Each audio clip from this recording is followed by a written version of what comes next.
You're listening to the Dibbly Dobbly Podcast. Remember to like, share, comment, subscribe, and click the bell to make sure you get the latest episodes of the podcast. Be sure to like and share our Facebook page and follow us on Twitter and on Instagram. With you.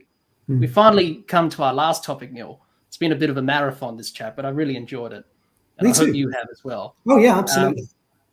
Let's talk about our last topic, and it's the one that everyone looks forward to, and especially this year, another Lord's Test will host another Ashes Test, and we're going to be talking about the Ashes.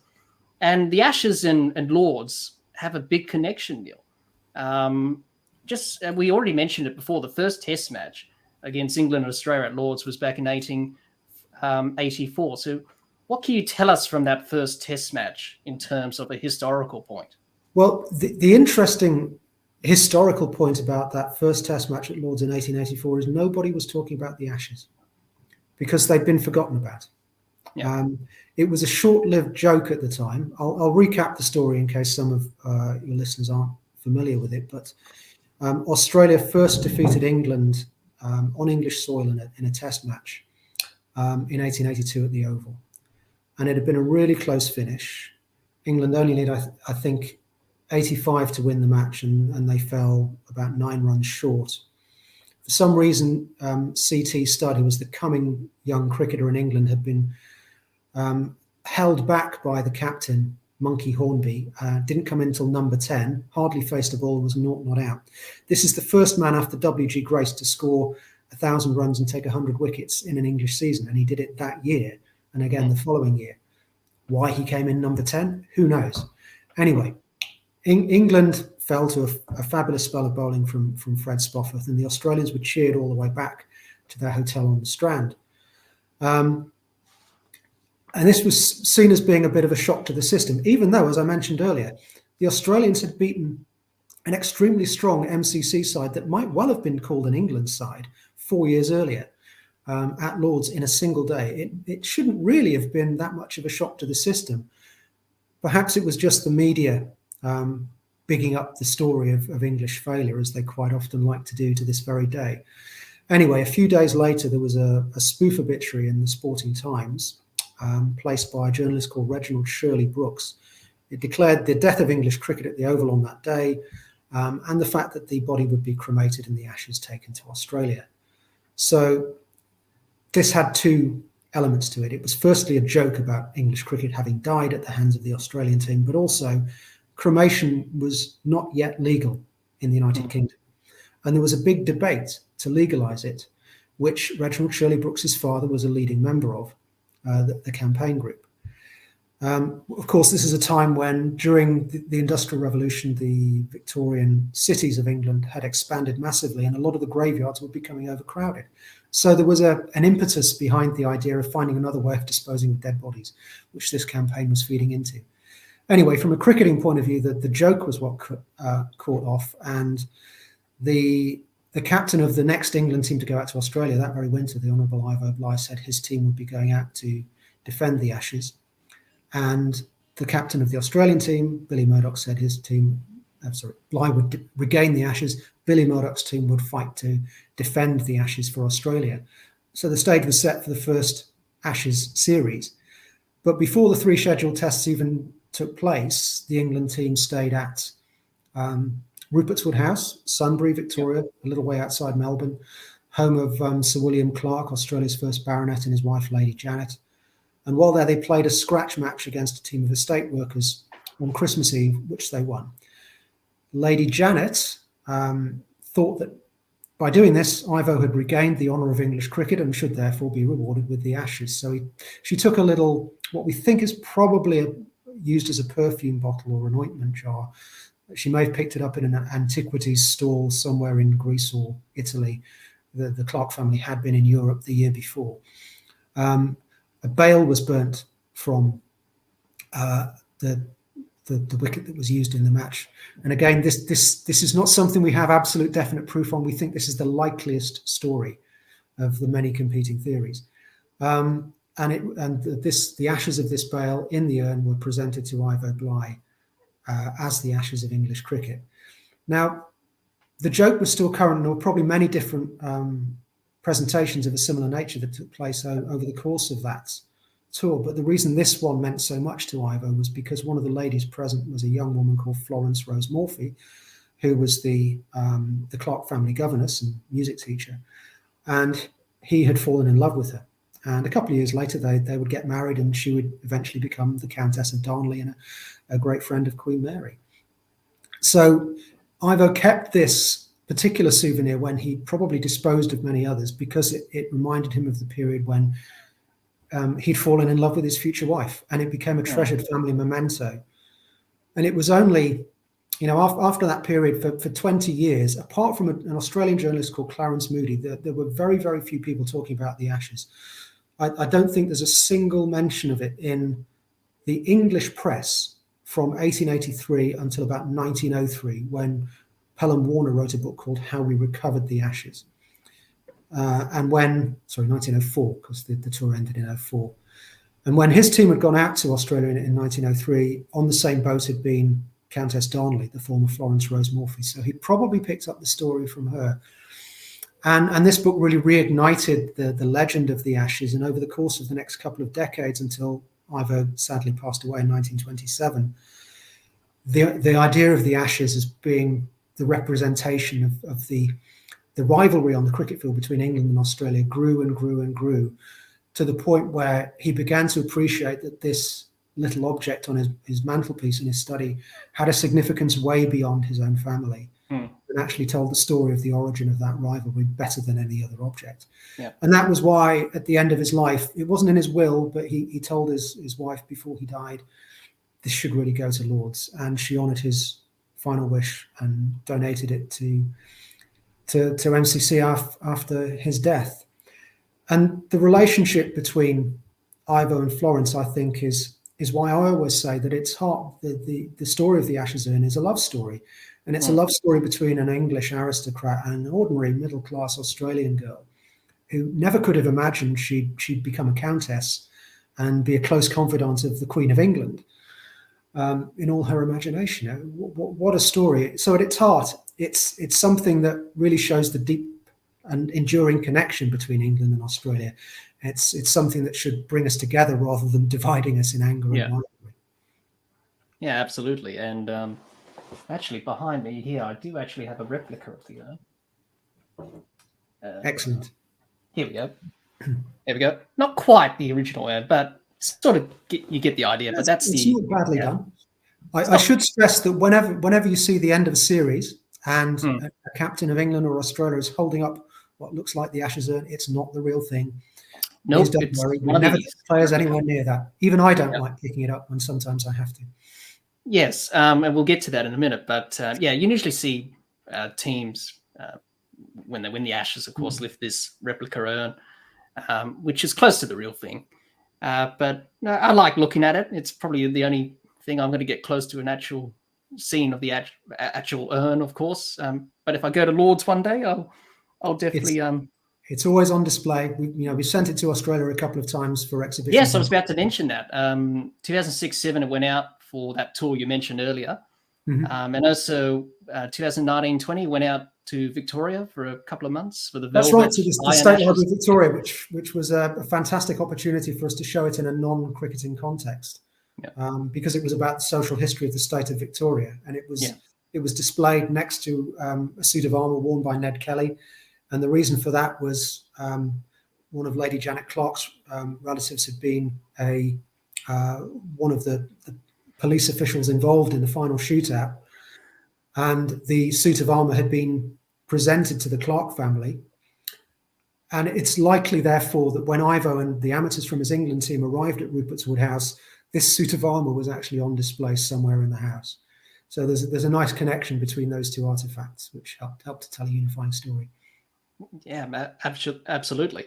But then in the 1990s, Neil, MCC commissioned an urn-shaped Waterford crystal trophy after recognising both teams' desire to play for an actual trophy. Obviously, you can't present the Ashes urn; it's fragile. It's one of cricket's most prized artefacts. So they decided to do that. Mark Taylor was the first captain to be presented with that in the Ashes series in 98-99 in Australia. which turned out to be Mark Taylor's last series as a player because he announced his retirement from that series. And Australia won another Ashes series as always. So Neil, tell us about the Waterford Crystal Ashes urn. Tell us a bit more about that and why was that introduced as the trophy that the teams play for now? I think there was a growing expectation in cricket at the time that if you win a tournament or a series, you ought to be presented with something that you can take back with you. And obviously, it couldn't be the urn, even though there was this sort of groundswell of popular opinion in Australia that we keep winning the Ashes. Why can't we take the Ashes home? Why do the Ashes have to stay in London when we've just won them? Well, the urn's never been a trophy. That wasn't its original purpose.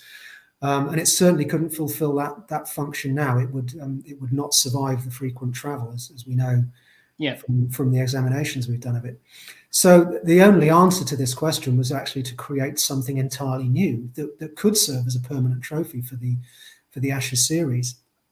And it was nice that we were able to do something that still acknowledged the shape and image of the urn, but was actually more substantial and had some heft to it. It's ironic, of course, after all that effort and the fact that we presented that whenever you see the presentation ceremony at the end of the series, end of the final test, the Waterford Crystal Trophy, the official trophy, is somewhere on the podium, but it's probably at someone's feet, and the captain and all the team are holding this tiny little relic. You can't get away from the perception that you are fighting for this minuscule little relic that has somehow, over the course of a century or more, acquired such significance in the two countries that battle over its image. But there we are. We do have a trophy for it now, which for some reason I won't go into is currently in Australia, although we're hoping to see it in England again this summer at some point. Well, let's hope Australia can get it back again and win the series in England this time. But that makes perfect sense. That was my next question. Where's the trophy now? Is it over in England or is it still Cricket Australia? Well, as you said, it's still Cricket Australia. So they'll be reluctant to hand it over for the start of the series at the end of the year. But it will come over this year. Sorry? It will come over this year because it'll obviously have to be presented to whichever team wins it at the end of the series. So hopefully we'll get a chance to display it in the MCC museum during the course of the series. It will probably be, I forget where the first test is being held, but it will probably be there for the very initial fanfare, and then we'll have to go off to, I think it's the Oval, the final test. It'll have to be there for the final presentation. But in between, it'd be nice to think that we can display it at Lord's for people to come and see it again, because it's always it's a great draw. And just to see it, we've got a trophy cabinet upstairs where we keep a replica urn, because the original trophy is not, the original urn is not a trophy. So we keep the replica in the trophy cabinet because that does get presented. But to put the actual official trophy, the Waterford Crystal Trophy, next to it, you get a real sense of the difference in scale. It's like showing Joel Garner next to Sachin Tendulkar. Yeah, two different sizes, but it is a striking trophy. And I think the Australian team, when they won the Ashes in the last series in Australia, I think they put some beer into the urn afterwards and drank out of it, which is probably not frowned upon in terms of trying to keep it in tip-top condition, but that's what they did when they celebrated.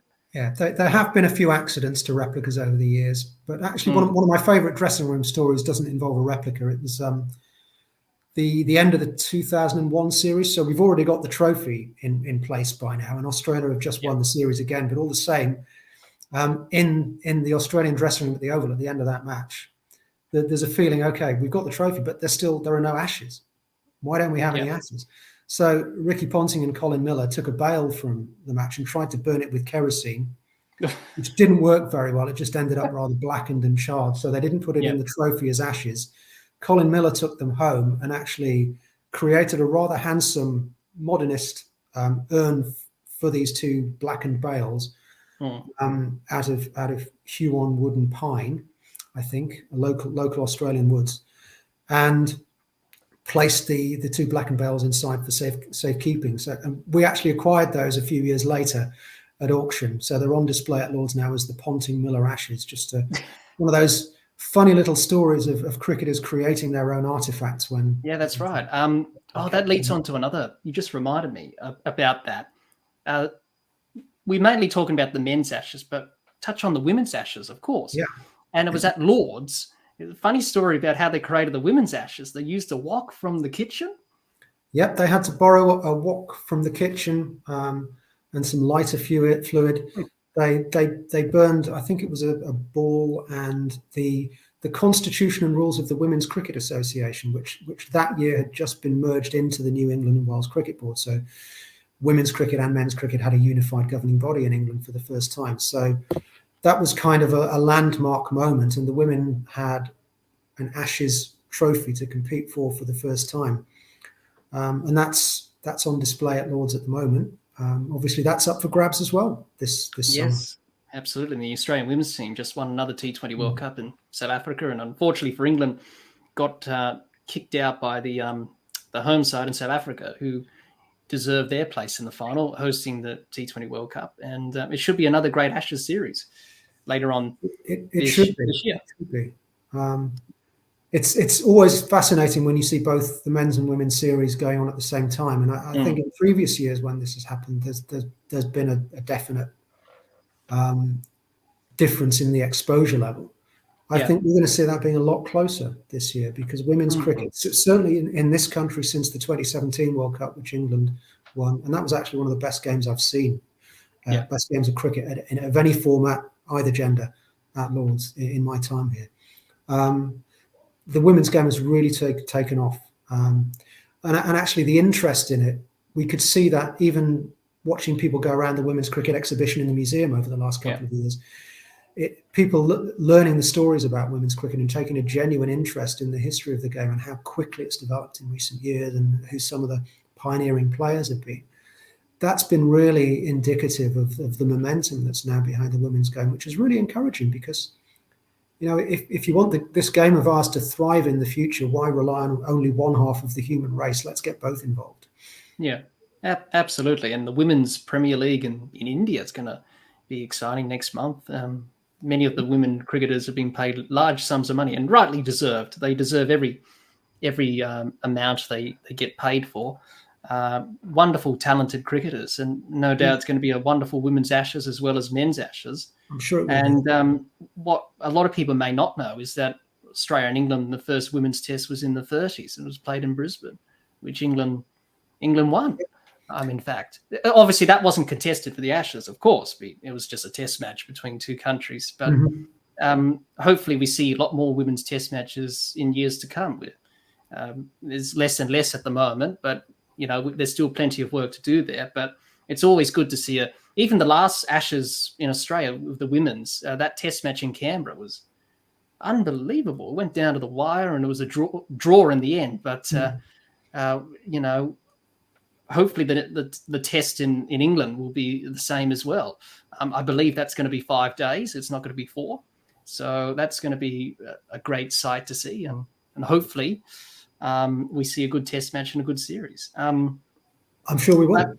Yeah, absolutely. And, you know, at the end of the day, you know, we have a bit of banter and about the Ashes, but it does bring people together from all parts of the world. You get a lot of people that go over to England from Australia to watch. Same with the Barmy Army or England supporters that come over here to Australia. It's a perfect way of bringing people together in this great game of cricket that we love. And we've got a lovely document in the MCC archive, which was given out as advice to players going on overseas MCC tours in the 1950s. And this particular document relates to a tour of Australia. It may even have been the Hutton tour of 54-55.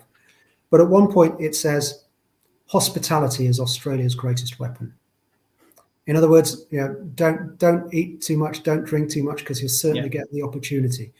And I think that indicates how England teams have always been received in Australia. And hopefully Australian teams have been received in England too.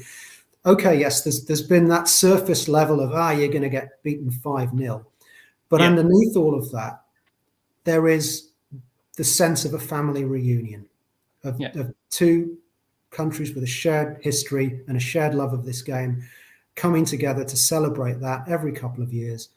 I think it's a great tradition. It's great to reflect on the fact that we've had this really close relationship driven by the Ashes for well over a century now, and long may it continue. Yes, well over 140 years old, and it continues to get better and better year on year. The question I have for you, Neil, is the preservation of the urn, of course. So how do you go about preserving the urn? What's the process with that? And have you ever done some investigation with X-rays or etc. to see what's actually inside the urn, or you want to keep that as a mystery? Yeah, I can tell you a little bit about that. In terms of preserving the artifact, I think the key is to keep it stable and move it and handle it as little as possible.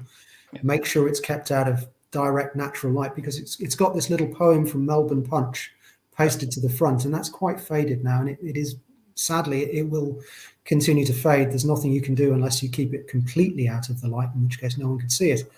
Yeah. But basically, it's a sort of minimal handling regime to keep it in its current state. We have analysed it in the past. The reason for that was not so much to find out what's inside it, but actually when it went on its extensive exhibition tour in 2006-2007, it had originally been intended that we'd send it out 4 years earlier for the 02-03 tour. Yeah. But we had to, when we agreed to that, we had to have a conservation assessment carried out. And part of that involved an X-ray. And when it was X-rayed, it revealed, yes, that there is a certain deposit in the bottom consistent with ashes of something or other. But it also revealed a lot of minute cracks in the actual body of the urn and in the stem of it, which indicated that there had been some previous damage that had been repaired. And those repairs were becoming unstable. Now, you may know there's a story that when the urn was at Cobham Hall, the home of Lord and Lady Darnley, at some point an overzealous maid dusted it off the mantelpiece, it broke, and whatever was put back in the urn after it was repaired might well have been ashes from the fireplace rather than ashes from the bale at Rupert's Wood House. Yeah. I suppose you could say that that's consistent. The evidence we found is consistent with that legend, so it may even be true. We could have taken the additional step of removing the cork, taking a sample of the contents and having them analysed. There were two issues with this. One, the cork's actually fixed in with an adhesive, so we're not sure whether we'd be able to replace it if we did take it out. And the other is, we like the mystery. It's great being able to know that there's something in there and have all these stories about what it might be. If we were able to establish it once and for all of that debate would die down. A lot of the mystique around it as an object would disappear. And I kind of like the fact that I can come on podcasts like this and talk about it in slightly hedged manner. I don't know for sure what's in it, and I quite like not knowing for sure. Yes, I think everyone's the same as well, just that mystery behind it. Or was it actually both bales or the stumps or the ball from that match? Quite interesting. I was just about to mention that, the poem on the front of the urn. Now, where did that originate from? Why was that stuck on the Ashes urn, that poem from the Melbourne Punch magazine? Well, that is assuming we're correct, that the urn itself was first presented in at Rupert's Wood House on Christmas Eve. And that was, of course, before the three test matches that were originally scheduled. Yep. Now, after those three matches, England won 2-1. There was subsequently a fourth match, which Australia won. So you can argue about whether Australia should have kept the Ashes anyway. But this poem appeared in Melbourne Punch, I think in February 1883, after the third test match. And it talked about when Ivo goes back with the urn. So the England team were back and forth to Rupert's Wood. They stayed there 2 or 3 occasions over the course of the tour whenever they were in the area. And at some point, we're not sure who, we're not sure when, but it must have been after the third test, somebody cut this little poem out of an issue of Melbourne Punch and had it pasted onto the front of the urn. So there may have been a secondary presentation of it after the test series where it kind of took on a more formal idea of being the Ashes rather than just a joke. But interestingly, Ivo himself never really associated the two.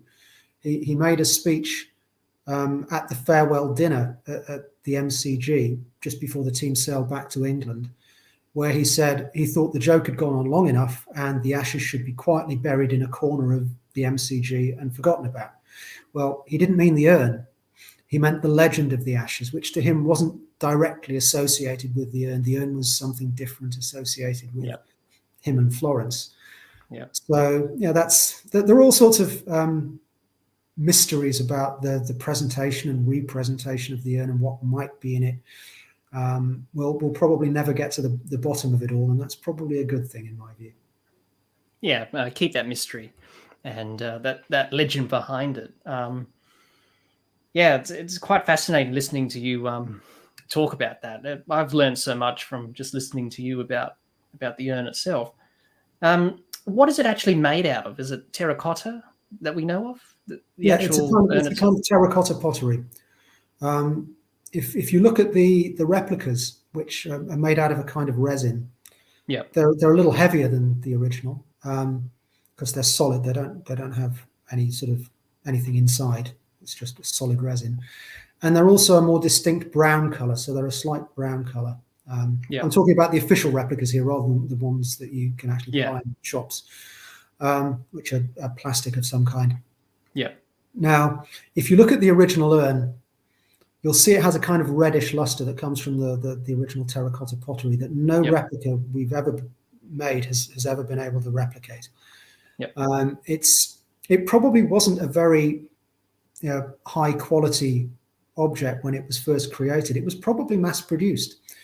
As I mentioned, we know the Clark family in the years leading up to the famous events at Rupert's Wood had travelled in Europe. They'd visited sites of antiquity in Italy and Greece, and there were probably souvenir stalls set up at this where they were selling little miniature amphorae and urns as souvenirs of ancient Greece and ancient Rome.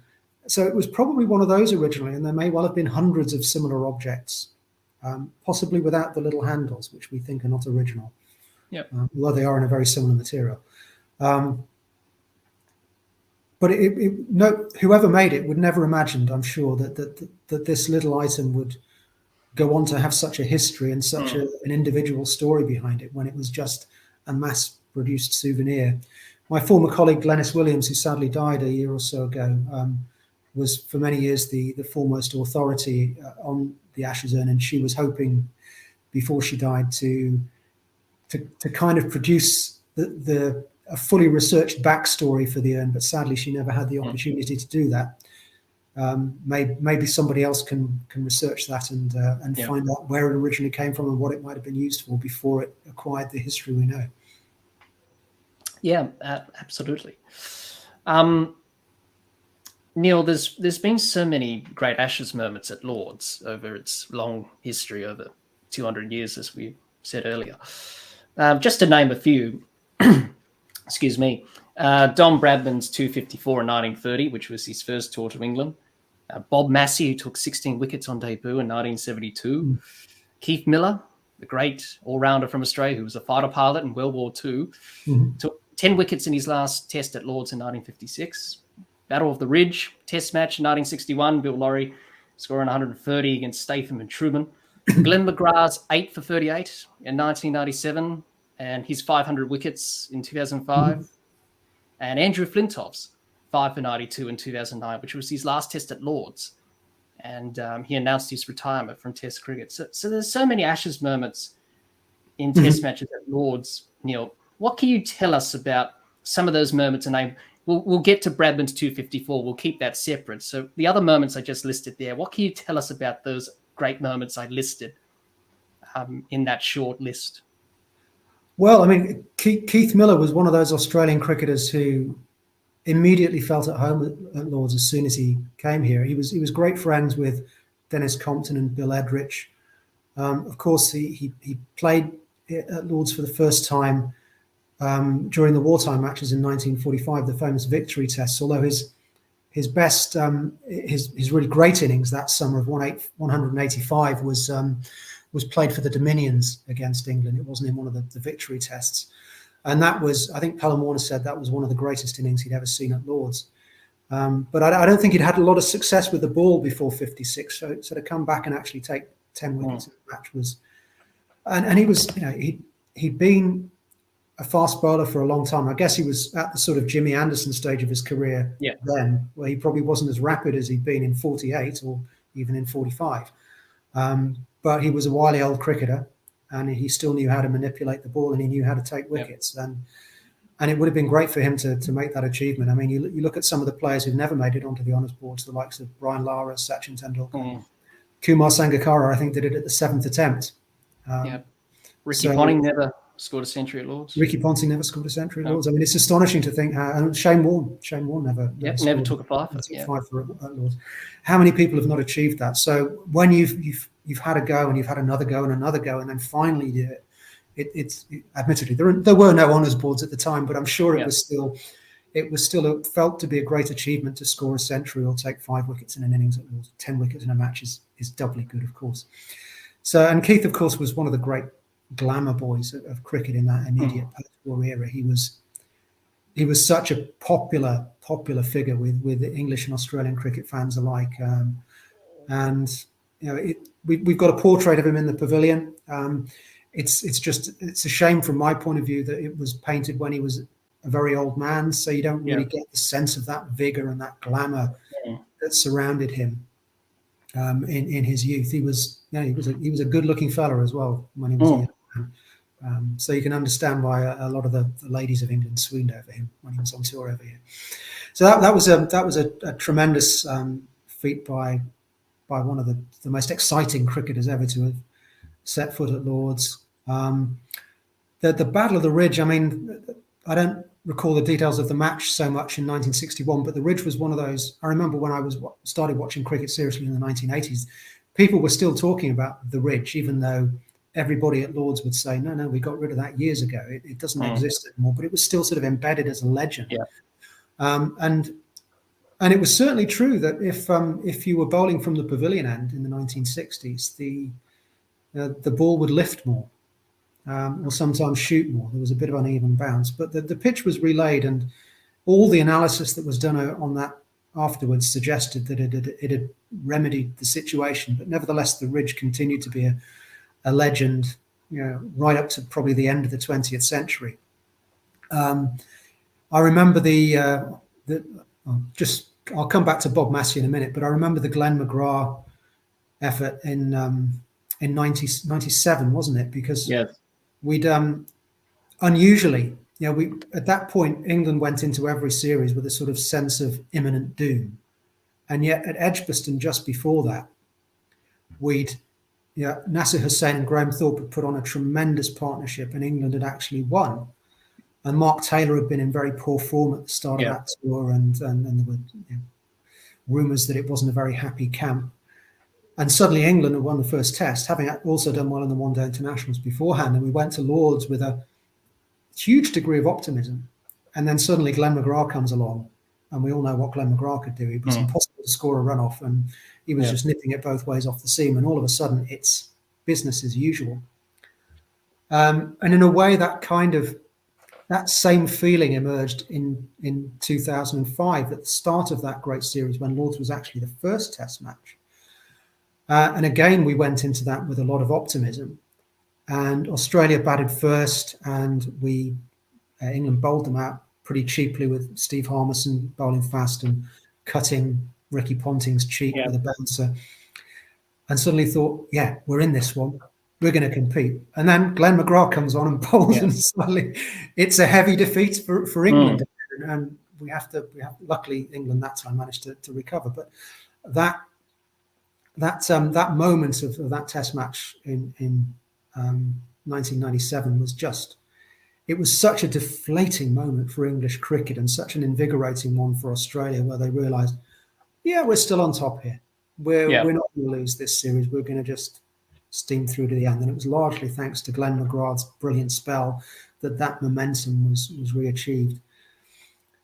Bob Massey, 1972, only one of the most interesting characters in cricket that if you compare his career, his feat to someone like Headley Verity. Now, Verity was a great bowler for a number of years, and he took 15 wickets in a Test match against Australia. And then he continued bowling well through the 1930s, and sadly was killed in the Second World War, very tragically, in 1943 in Italy. Bob Massey kind of burst on the scene out of nowhere. The conditions in that match suited him, atmospherically, pitch-wise, perfectly suited for his bowling. And it must have been one of those days when everything just went right. And he was talented enough and savvy enough to know how to use those conditions to his advantage. And yet it was like a sudden brilliant supernova that disappeared just as quickly. And I know he had a tour to the West Indies the following winter that didn't go nearly as well in not so helpful conditions. And he faded from the game very quickly after that. But thank God he's got that one great match to show how good he was. Not every cricketer's lucky enough to play Test cricket, and not every cricketer's lucky enough, even if you've got the talent. Not everyone's lucky enough to make a success of it. There are plenty of players who haven't made the most of themselves at Test level. But when you've taken 16 wickets in a Test match at Lords against the old enemy, no one's going to say you weren't good enough. No, and he'll always have that to his credit. So well done, Bob Massey. The last one he mentioned, Flintoff's feat in his last Test match at Lords. That has to be a personal favourite of mine because I was there. And it was the last day of a thrilling match. We beat Australia for the first time in 75 years. My job at the time involved looking after people in the library on a match day, so I didn't get out to see much cricket, but naturally, if I had the opportunity, I would love to go. I'd love to go and just see a few overs. And the library was pretty much empty. But there was one journalist, naming no names, who was in there writing. Australian wickets were falling. We were getting closer and closer to the end. And he was still in there on his laptop. And I'm thinking, what's going on? What are you doing? Why aren't you out there watching the game? Surely that's why you're here. I didn't say this to him, obviously, but that was what was going through my head. And behind that was, am I going to have a chance to see any of this? Because this is looking like a historic moment that I might not see again. Yep. Eventually, our department secretary, Sally, wandered through and said, I know you want to go out and have a look. Don't worry. I'll look after the library for a little while. You go out and watch a few overs. So I went out, I snuck into the pavilion. I had to edge along the back wall of the long room where I couldn't see a thing. It was so crowded. I went up the staircase by the home dressing room, and eventually the only place I could find a view of the pitch was on the roof terrace. And I just got up there in time to see the last 2 wickets fall and England claim the victory. And then with plenty of other members, I walked back down from the roof terrace, and I was actually standing on the landing outside the England dressing room as the England team came back up the steps. Broad grins on their faces to walk into the dressing room. And, when you work at Lords, you don't always get to see as much cricket as people might imagine. And that really wasn't very much cricket to watch, but it was such a historic moment. And just to see the England team close up in their moment of triumph, that's a day I'm never going to forget. Really, it brings home how privileged I am to have the job I have. Absolutely. And I think it was Stephen Fry who did one of those reaction videos on Lord's YouTube channel, and he was reacting to Freddie's 5 wickets, and he had tears in his eyes because it means so much, obviously. And it was quite a significant moment in his career. Last Test match at Lords, he's going to retire at the end of the series. England, because Australia had a pretty good record at Lords for so many years. They never lost a Test since. Yeah, I remember I did 1934 was the last time. Yeah. I did an interview with a journalist from the BBC a few days before that match where we were talking about the history, and she was asking whether there was some sort of hoodoo or jinx on the England team playing Australia at Lords. And luckily, of course, that story didn't last beyond the next 5 days. But yeah, I mean, in a way, for Flintoff himself, there was a redemptive element to it too, because after the great triumph in 2005, there'd been that tour in 2006-07 to Australia, which Flintoff had captained, and we got beaten 5-0. which, wasn't a great way to follow up the triumph of 2005. So for him, he was coming back and showing the Australians that he and his English fans that he could still compete at the top level and he was still a winner. And to end his career on that high note rather than the lower note of the Australia tour, I think was a great bonus for him and for all of us who were watching from an England point of view as well. Yeah, absolutely. I think the one about Bob Massey, just to touch on that, I think Ian Chappell, I heard him say, he was talking about that match and he said, Massey got 16 wickets, so the game was over in like 3 or 4 days or 3 days or something like that. And the Queen was due to meet the players and they changed it from Lords to Buckingham Palace. Mm-hmm. And you know how Australians are like when they win. Ian Chappell back in those days, drinking a lot. Dennis Lilly wasn't a big drinker back in those days, but they said, Keith, one of his heroes was Ray Lindwall. And I think Ian Chappell said, Lindy used to have a drink after a game. And, Dennis Lilly was big on Ray Lindwall. And he said, okay, if Ray Lindwall did that, one of my heroes, I'll have a drink. Mm-hmm. He just sculled this big jug of beer. And the manager came in and said, guys, we got to go to Buckingham Palace. We can't have any of the players turning up under the weather because you've got to meet the Duke and the Queen. And they went to Buckingham Palace and Ian Chappell was introducing the team to Her Majesty and came to Dennis Lilly. Ian Chappell said, Your Majesty, Dennis Lilly. And Dennis Lilly said, G'day. That's... yeah. Just hearing that, I just laughed. And another Ashes moment was the Centenary Test, which didn't count for the Ashes, obviously. Commemoration of Test cricket 100 years. England and Australia at the MCG. And the Queen was there as well, meeting the players. And Dennis Lilly asked for her autograph. And I think Her Majesty said kindly, I don't do that. And I think she sent Dennis Lilly a signed letter with her signature there, Her Majesty. Great sense of humour there. But what a test match that was, the Centenary Test. And 1977, unfortunately, got every living cricketer that was alive at the time from Australia and England there. And, the match is remembered for Derek Randall's 100 and Lilly taking wickets and Rod Marsh, the late great Rod Marsh, scoring the first century by an Australian keeper in tests. Mm-hmm. And Rick McCosker got his jaw broken by Bob Willis. And, Kerry O'Keefe, who was a leg spinner, had to open the batting with the other opening partner there. It was just an incredible test match. Went down the wire, and it was the same margin as it was 100 years ago, 45 runs.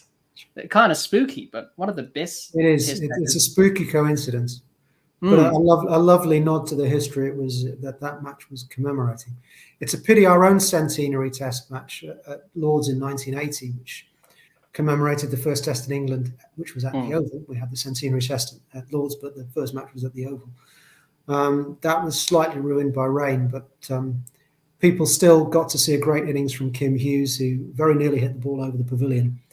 I think he made a very dashing 80. I think there was some great cricket in that match, but unfortunately the weather got the better of it. But what a great period of cricket history with so many characters and great players around. Absolutely. Let's talk about Don Bradman's 254 in 1930. That's probably arguably one of the best innings to be played at Lords. It was the highest score by an overseas player at Lords until Graham Smith got his 259 against England, 2003. Excuse me.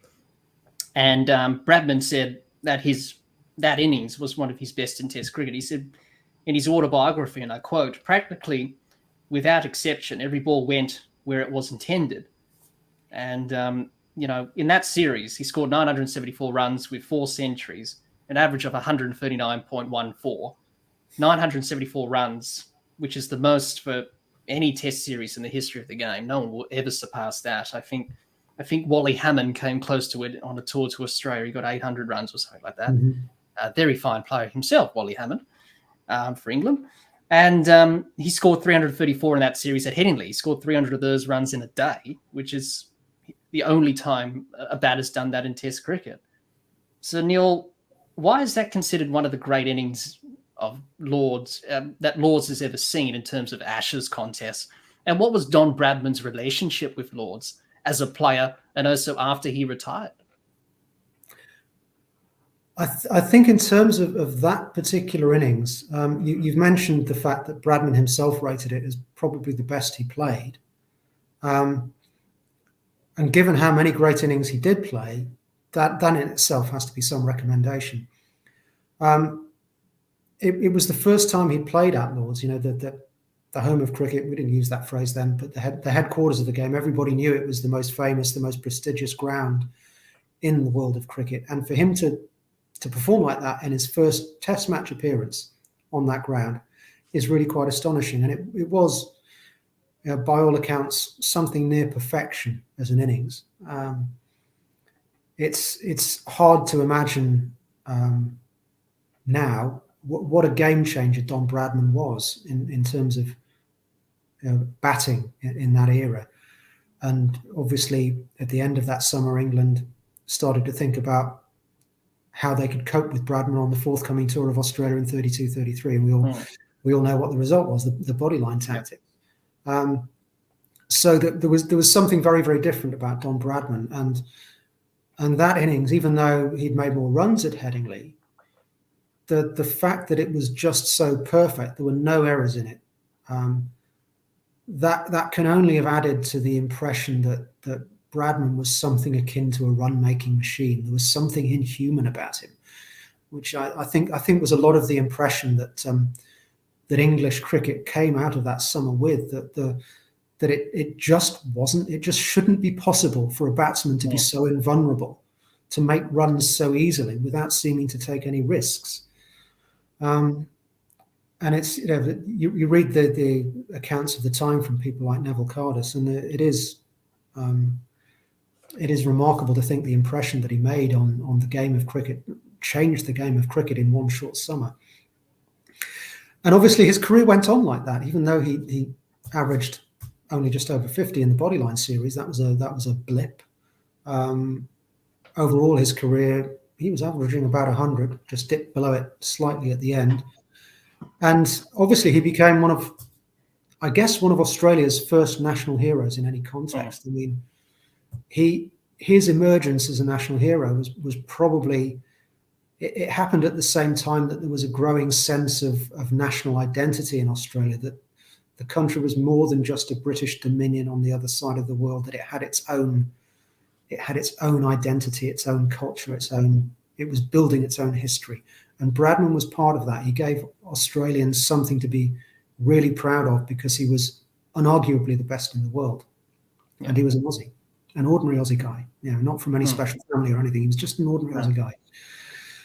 So he became one of the most important people in Australia on the back of that and over the course of his career. And he was, in many respects, the voice of Australian cricket, and the people that he was the man that MCC often turned to know the voice of Australian cricket on issues like throwing in the late 1950s, on the LBW law.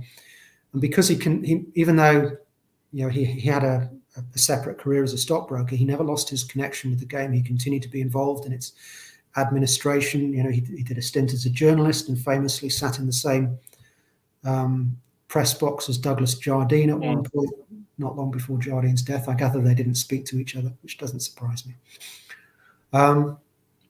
But he was such a thoughtful man on the history of the game that he continued to communicate with MCC, with various of its officials and prominent people at Lords, in the same way that MCC was trying to work for the good of the game and ensure that it evolved in the right way. Bradman had that same agenda as well. He had his opinions. He was very, I think in the 58-59 tour, apart from the throwing issue, his great issue with the cricket played in that series was he thought Peter May's captaincy for England was too negative. And he wasn't a great fan of that. So he was very keen on positive cricket. He'd always scored. He wasn't a great six hitter, but he'd always scored runs at a great pace because he scored off practically every ball. Similarly to W.G. Grace in that sense. So he was such a preeminent figure in Australian cricket that whatever he said was always going to be taken seriously.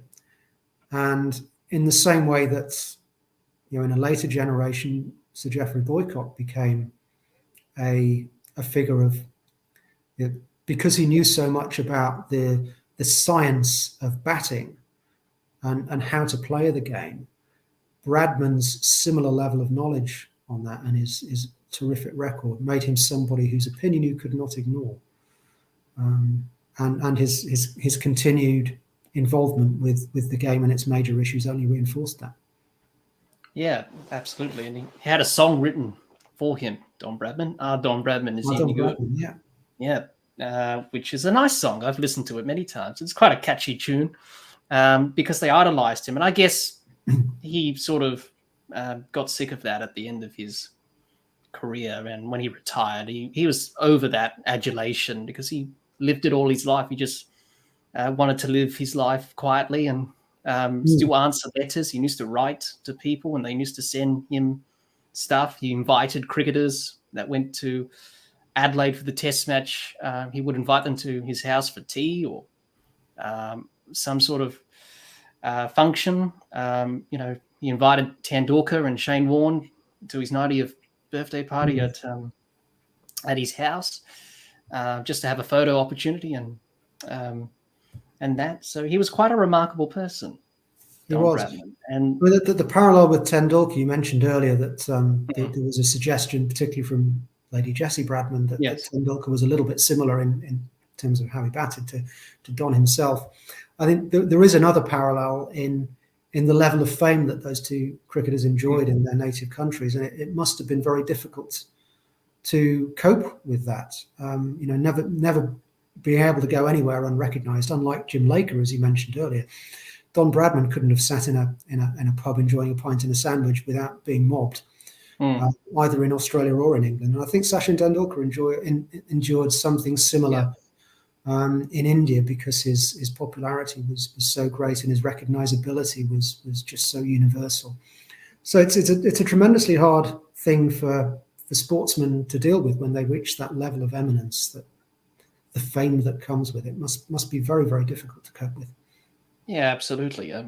Especially with Bradman and just the amount of letters he would get on his last tour to England in '48. He got 600 letters, I think, a day. He had to try and answer them all. And he also was ill on that tour. He was ill. Yeah. He had appendicitis. And Lady Jessie had to come over quickly to be at his side. And he soon recovered and led the team as captain. And in that series with the Invincibles, Australia chased down 400 in one of the test matches. I believe it was at Headingley. They chased down 400 and something. Bradman got 100 and Arthur Morris got 100 as well in that partnership. Neil Harvey debuted in that series. First test in England for him. He debuted in Australia in that test match against India in Adelaide before the team went out to the series in England in '48. And he was only 18, 19. He was the young fella in the team. And, he was too shy to ask Don Bradman for batting advice. So him and Sam Loxton were good mates. And he asked Sammy Loxton to go over and ask the boss, Don, about Neil Harvey's batting. So Sam Loxton always called Don Bradman George, which was his middle name. He said, George, a little friend here, he's got a bit of a problem with his batting.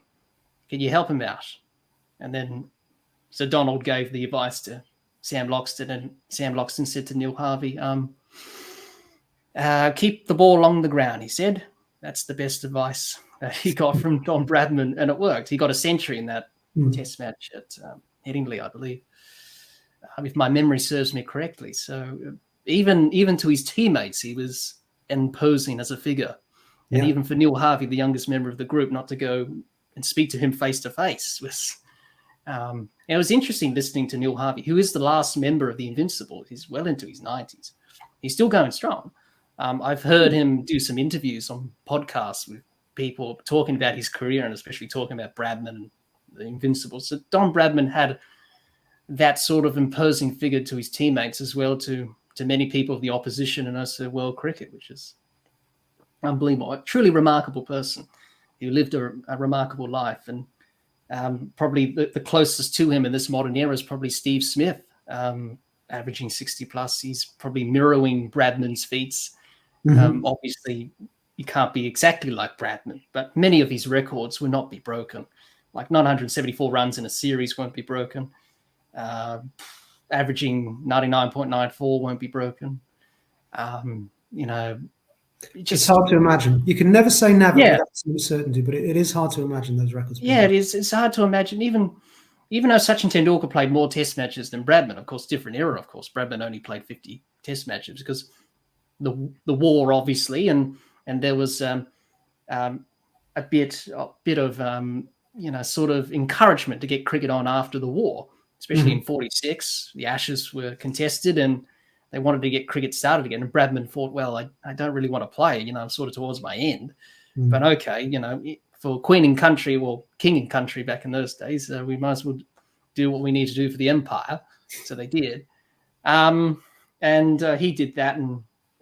But yeah, he's, going back to Tendulkar, got the most runs in Test cricket, but, he can't replicate the feats of Sir Donald Bradman.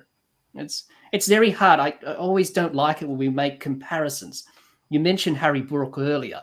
People are comparing him to Bradman. You can't really do that because Bradman was just in another league of his own. I don't think Bradman hit over the top as often or as willingly as Harry Brook does. No. I think we'll have to wait probably 10 years before we can start to assess Harry Brook's place in the pantheon of great players. There's every indication he'll be up there, but it's a little early days. He's been playing Test cricket for only a short while so far. Yeah, absolutely. We're coming towards the end of this discussion, Neil. It's been a long one, but it's been enjoyable. I've enjoyed every minute of it. Well over 3 hours. So we're nearly to the end of play, to use that cricket term. We're nearly towards the end of the play for the day's proceedings. We're nearly to stumps. So we just got one more question to answer, Neil, and then we'll finish up today's play. Going a bit over with the over rates, as is the problem today with 90 overs. It's been a long session. We're all ready for a drink, I think. We're all ready for a drinks break. Our voices are crackled under the pressure. But we need to go to the tea break and have a refreshment. But our last question, just on the Ashes, Neil. We've touched on it a little bit, but what do you consider to be the greatest Ashes moments at Lord's?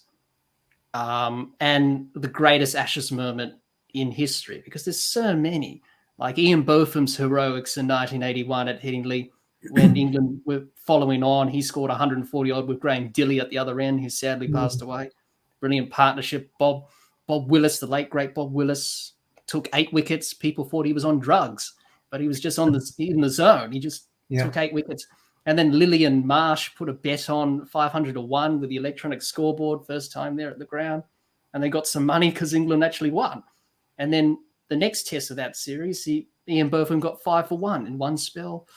And England won that test. And obviously you mentioned it earlier with Botham about the pair at Lord's in that series. He was captain and then soon sacked and Mike Brearley was brought back in.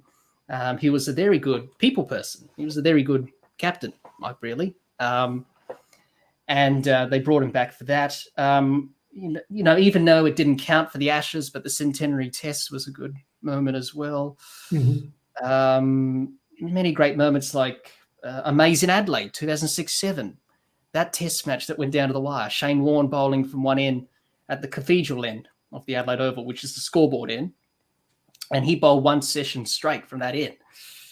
Australia won that test match from nowhere, went on to win that series 5-0. You have Shane Warne's 700th wicket at the MCG, which was quite a proud moment. 2005 Ashes, Edgbaston, England winning by 2 runs. Kasparich getting caught down the leg side. And Richie Benaud said in that famous commentary, I think he said, Bowden. And then Billy Bowden raised the crooked finger of doom and gave Kasparich out. So many great moments in the history of Ashes cricket. It's very hard to just pinpoint one, isn't it, Neil? But what do you consider to be the best moments at Lord's in Ashes cricket and also overall? I think we've probably mentioned the highlights I'd pick out at Lord's already, which would be that great win in 2009, which was the first for 75 years by England, and also the Headley Verity wicket-taking efforts, and how he tied Don Bradman up, a man who scored off virtually every ball he faced, to the point where he was forced to hit out and just sky a ball straight up in the air.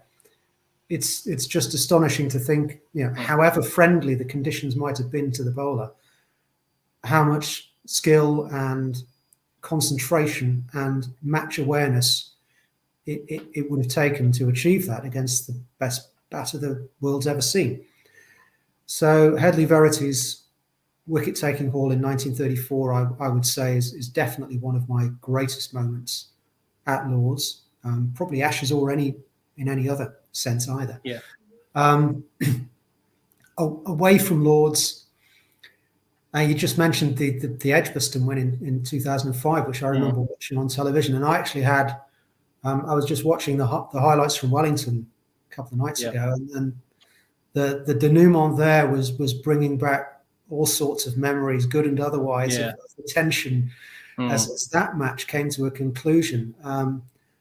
And that was one of those, that whole 2005 series was just such an intense experience, not simply because we'd not won an Ashes series as England for so long, but also because the quality of the cricket was so great that almost anything could happen at any moment. You'd watch Shane Warne strolling up to the wicket to turn his arm over, and you'd know that ball could bring a wicket. However well the batsman at the other end was playing. Same thing with Glenn McGrath, particularly those two bowlers. I mean, there was just such a level of tension and such a requirement to work hard for runs when facing those two, that it was impossible not to feel, as well as you were enjoying it, you were also very stressed watching it if you wanted one side or the other to win. And the cricket was so tight and so hard fought. And then you come to the end of that match at Headingley, at Edgbaston, and suddenly, from thinking England had it sewn up to thinking they'd blown it, and then Harmison bowls what really wasn't that great a ball. It was a long hop down the leg side. If Ricky Ponting had been facing, he would have landed it to square leg for 4 or 6. But it was Kasparowicz, as you say, and Geraint Jones had good footwork to get down the leg side in time, and that was that. And then I still remember seeing Brett Lee sink to his haunches after that decision was given. And, we all remember Andrew Flintoff coming up to console him a moment or two later. But just seeing that deflation of a cricketer who'd been so pumped up, had worked so hard, was so determined, and thought he'd got over the finish line practically. And then at the very last moment, it's taken away from him. And he's like a deflated balloon. It was hard not to feel sorry for him, even in that moment of triumph, which every England cricket fan wanted. Yeah. I can't think of any moment that illustrates the drama and tension of Test cricket better than that, whether we're talking Ashes or otherwise. So that would definitely have to be one of my great moments. And then I'm going to conclude by going back to a moment you've also mentioned, Headingley 81, which, like many of my generation, was the match that really stimulated my love of cricket. I don't remember Ian Botham batting, but I do remember Bob Willis steaming down the hill from the Kirkstall Lane end with his hair flying behind him and his mad eyes staring at the batsmen, mad eyes that continued as he ran off the field at the end. It was just, as you say, he was in the zone, he was on a different planet. And it was that day, that moment, that bowling spell that turned the game and the series on its head, because even after Botham's innings, Australia didn't need that many to win. It was 120 odd. And without Bob Willis's fabulous bowling, another cricketer we've sadly lost in recent years, far too early. That whole history of the series and possibly in Botham's career would have been very different. Yes, absolutely. And he was a wonderful cricketer, Ian Botham. Wonderful performances as an all-rounder. At that time, especially with other all-rounders like Imran Khan, and those other, Richard Hadley as well, Kapil Dev, great all-rounders in that era, and he was one of them. If I had to choose an Ashes moment from, well, not just Lords, but Ashes in general, I'd probably go with Adelaide Oval, amazing Adelaide, just because I've been there. I'm from Adelaide. What a test match that was. Just watching the highlights, just unbelievable. Michael Hussey, still remember him. Anderson, he's still playing now, James Anderson, and that was like 2006-07. He's still playing. He's well into his 40s. Bowling this ball outside off stump, and Hussey, one of my favourite players, Michael Hussey, gritty cricketer, left-hander, hit it through the covers and went to the boundary. Him raising his hands up in the bat, and the Australian team coming. That game should have been a draw, but I liked Shane Warne's attitude. He said, "No, it's not a draw. We're going to win." And he bowled well, and he took wickets. The run out of Bell, drama. England were playing for survival, and they went on to lose that Ashes series 5-0 because that test match in Adelaide pretty much changed the course of that series. So I'll probably consider that to be one of my favourites. But, it's up to you, really. Personal choice, I suppose. There will always be personal memories associated with these things. Well, there's no absolute objective greatest moment in Ashes cricket. Yeah. And there have been so many great moments, so many stories, personal stories around them. I mean, just think of the first match, that test at the Oval in 1882 when it was so tense that reportedly we know one spectator died at the height of the tension, probably from a pulmonary embolism. Another one is reported to have chewed through the handle of his umbrella. I'm not sure I believe that one, but it's a great story. But it does illustrate the tension and drama that we've seen in Ashes cricket throughout its history. The odds are we'll have a bit more of that over the coming months. Yeah, absolutely. With England playing baseball and doing that now, it's going to be an exciting series. Yeah. But even for me, just watching Ashes series in England from Australia, obviously time difference, late at night. I remember the last Ashes where Australia retained the Ashes at Old Trafford, where Steve Smith got 200. And I still remember the last wicket, Josh Hazlewood bowling, got rid of Craig Irvington, it was, LBW. And they had to review it. But my finger was straight up. Being an umpire myself, you just know it's out. It was plumb. Yeah. I was like that. 4:00 in the morning here in Australia, watching that test match. Fourth test, Steve Smith came back. We didn't mention it about him and Jofra Archer, that famous battle where he got hit. And Archer was bowling rapid. And Smith, courage, especially you need courage as a batter facing fast bowling that quality. But I still remember that wicket to this day, and that's probably one of my special moments. And I'm pretty sure I woke up my whole neighbourhood screaming, yelling at the TV and saying, "We've done it." Unfortunately, we didn't win the series outright, and it was 2-2, obviously. But hopefully Australia can win their first Ashes series outright in England since Steve Waugh did it in 2001, which was another Ashes moment I forgot to mention. Steve Waugh's famous century at the Oval with his calf. Both his calves went, raising his bat like that. Gritty cricketer, Steve Waugh. And his last ball of the day, century at the SCG 2002-03. Where he hit Richard Dawson through the covers before. And Bill Lawry said he's done it. A century, last ball of the day.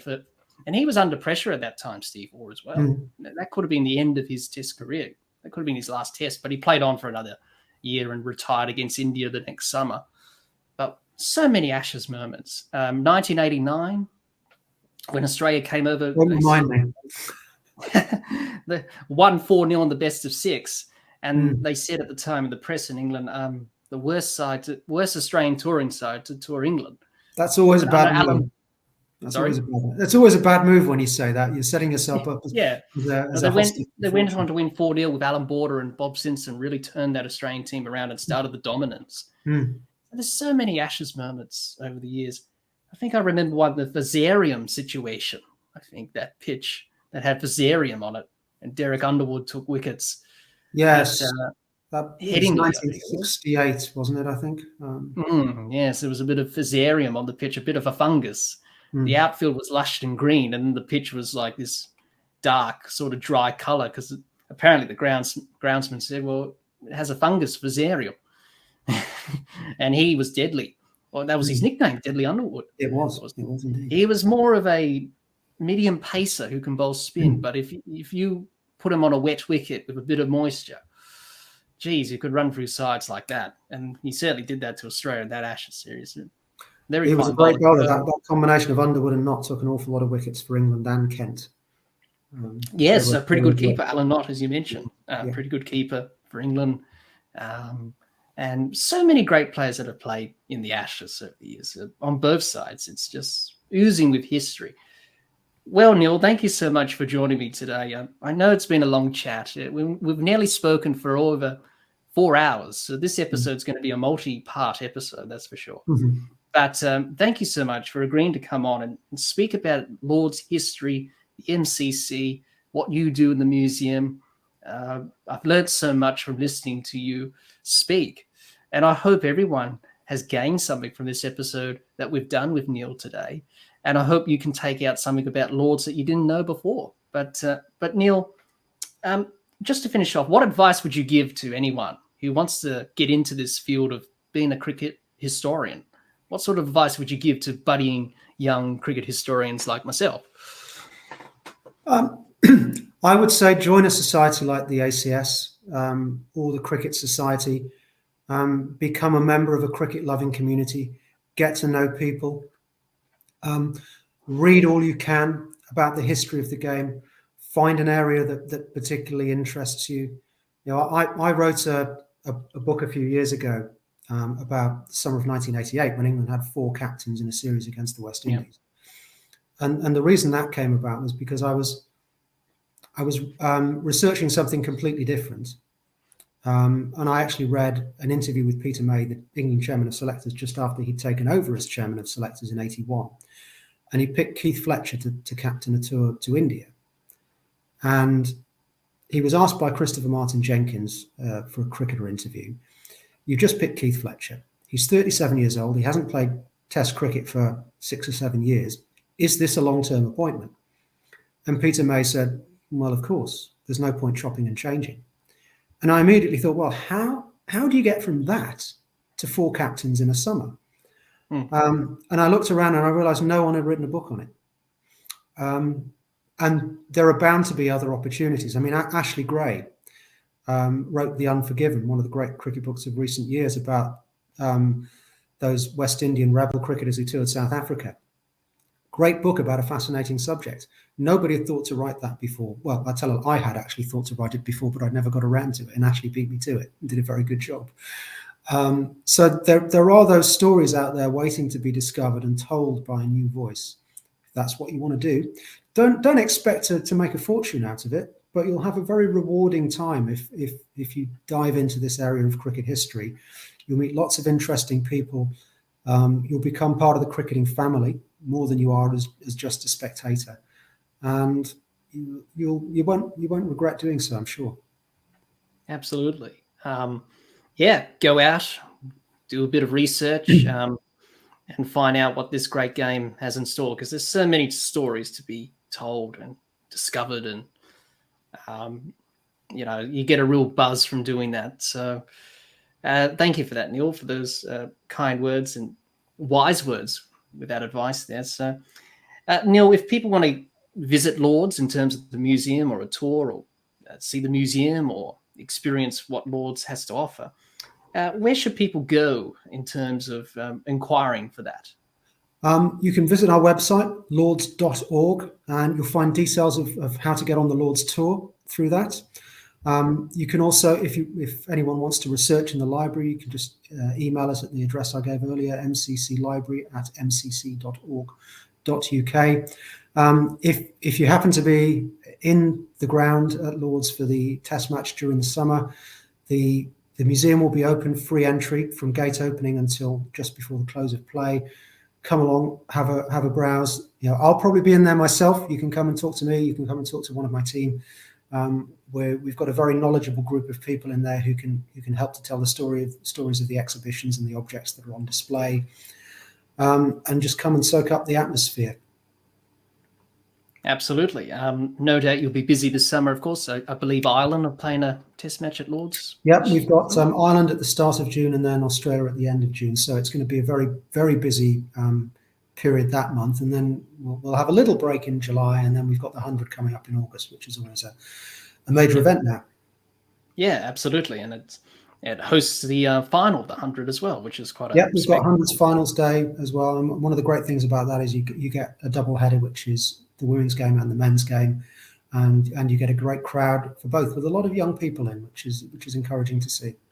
Absolutely. Encouraging the younger people, younger generation to come and watch cricket. It may be a different form of cricket, which is not to everyone's liking, but at least it's encouraging the younger people to come in and watch this great game at a wonderful, splendid venue, to use that word, or a marvellous venue, to quote Richie Bennett, one of his favourite words that he used over the years in commentary.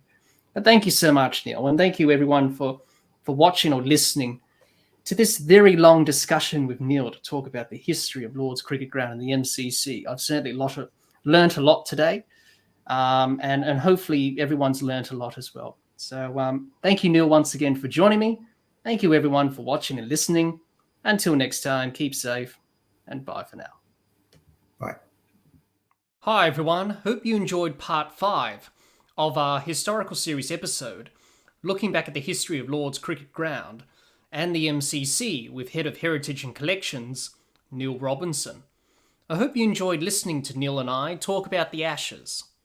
It was great fun talking to Neil about the history of Lord's Cricket Ground and the MCC. I hope all of you learnt more about the history of Lord's Cricket Ground and the MCC. Thanks everyone for watching or listening to our historical series episode, looking back at the history of Lord's Cricket Ground and the MCC with Head of Heritage and Collections, Neil Robinson.